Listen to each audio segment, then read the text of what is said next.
कधीच नाही चुकणार तुमचे फेवरेट टीव्ही शोज झी5 सोबत, तेही एकदम फ्री। वहिनी ये ना आता। जेवलास? हो जेवलो। जेवावंच लागतं मला, सावली थांबते ना उशिरापर्यंत। मी नाही जेवलो तर ती नाही जेवत। हो, कायमच तिला तुझी खूप काळजी असते। माहितीये मला। सारंग, एक बोलायचं होतं। हे पण माहितीये मला, तुला काहीतरी बोलायचं। ते चेहऱ्यावरूनच कळतंय। सांग काय झालं? आपल्या घरी नवग्रह शांती पूजा करायची होती। कशासाठी? तुझ्यासाठी। माझ्यासाठी? काय गरज आहे? खूप गरज आहे। नाही म्हणजे आधी मलाही वाटलं होतं या सगळ्याची काहीच गरज नाही, पण सावलीमुळे ना या सगळ्याकडे बघण्याचा माझा दृष्टिकोन खूप बदलला रे। असं काय केलं सावलीने? त्या दिवशी ना एक वासुदेव आला होता आपल्या दारात। नक्की काय म्हणायचंय तुम्हाला? तुझं कुंकू धोक्यात येत आहे।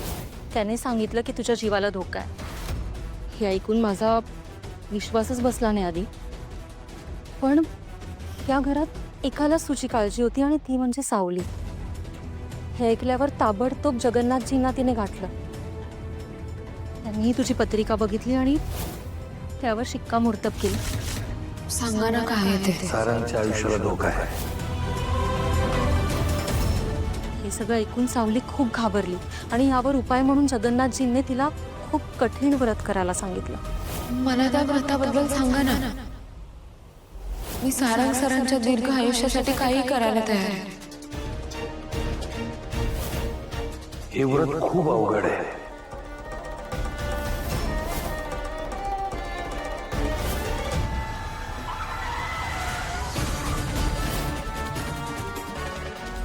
सूर्यास्ताच्या आधी महादेवाला अभिषेक करावा लागतो।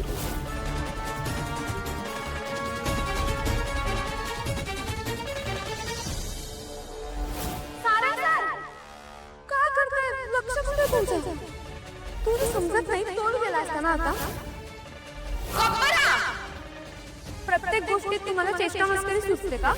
मी काहीतरी बोलते, माझ्या बोलण्याचं गांभीर्य समजून घ्या तुम्ही।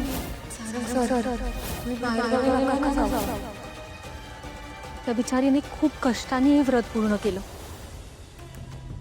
आणि म्हणूनच एवढ्या मोठ्या अपघातातून तू वाचलास।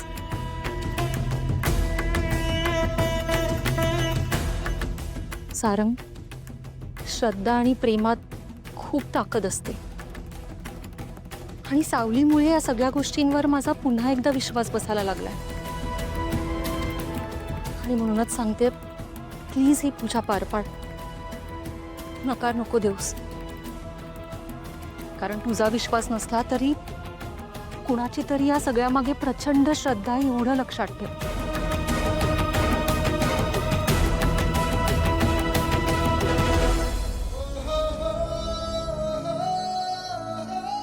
खरंच वेडी आहे सावली। एवढं केलं तिने माझ्यासाठी आणि सांगितलं पण नाही। मी काय करू?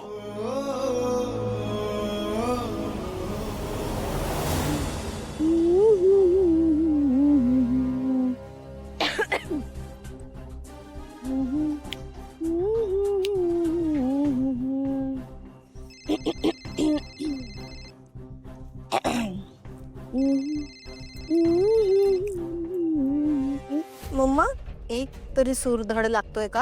हा, आय एम ट्राइंग ना मम्मा। भैरवी वजेची मुलगी आहेस तू, थोडी तरी इज्जत राख माझी। तुझा हा आवाज जर तिलोत्तमाने ऐकला तर काय होईल? हं?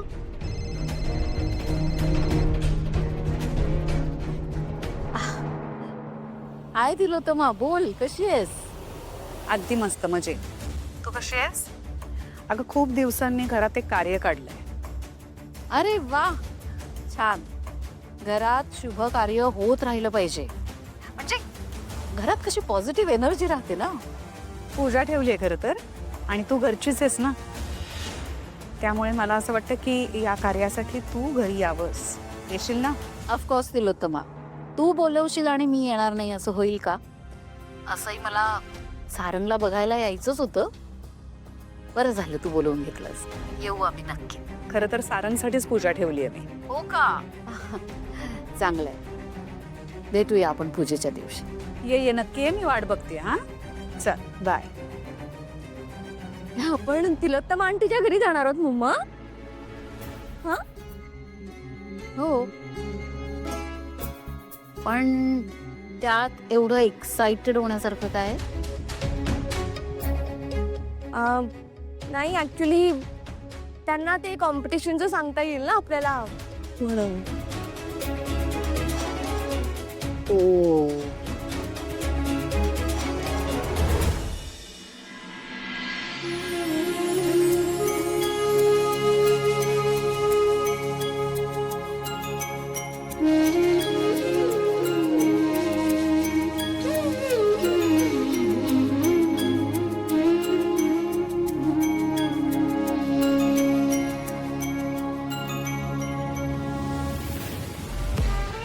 हे काय, हे सामान इकडे का ठेवलंस?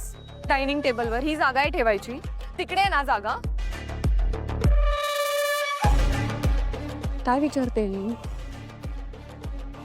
ऐश्वर्या अगं चुकून ठेवलं असेल. राहू दे, मी ठेवते. वहिनी तुम्ही ठेवणारच. एकतर ह्याला एकही काम येत नाही. त्यातून मी काम शिकवते, भरून पगार देते, तर मेहरबानी करते याच्यावर. शिकायला नको? बेसिक मॅनर्स नाही आहेत ह्या लोकांमध्ये. आता बघत काय बसलायस? कान पकडून माफी मागायची.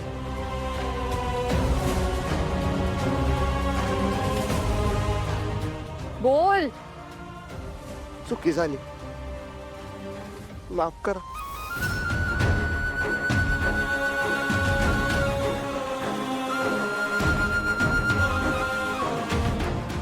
आता उचल ना त्या बॅगा. नमस्कार. नमस्कार. Welcome welcome. कशा आहात? मस्त. झाली का पूजेची सगळी तयारी? हो ऑलमोस्ट. अरे वा, छान.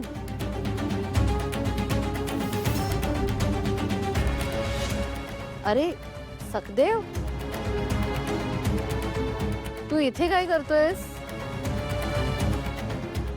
ऍक्च्युली तो आमचा. या ना, तुम्ही बसा ना. आई येतच असतील आता. प्लीज या.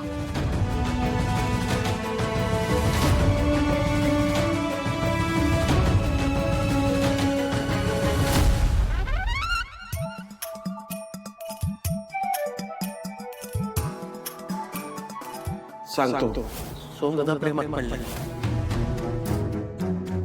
सोहम भाऊजी आणि बबलू भाऊजी ज्या मुलीविषयी बोलत होते ती मुलगी तारा तर नाहीये ना? सखदेव, पाणी.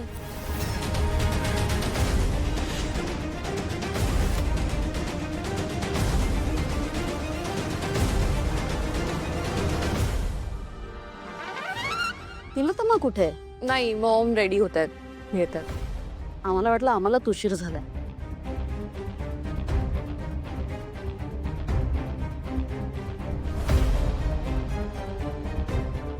सखदेव, काय रे, तू इथे नोकर बिकर झालायस की काय? हा, तुझ्या घरी माहिती आहे हे? जयंतीला, तुझ्या आई बाबांना माहिती आहे? अरे एक्सक्यूज मी आलेच. झी5 ॲप डाउनलोड करा आणि पहा सर्व एपिसोड्स एकदम फ्री.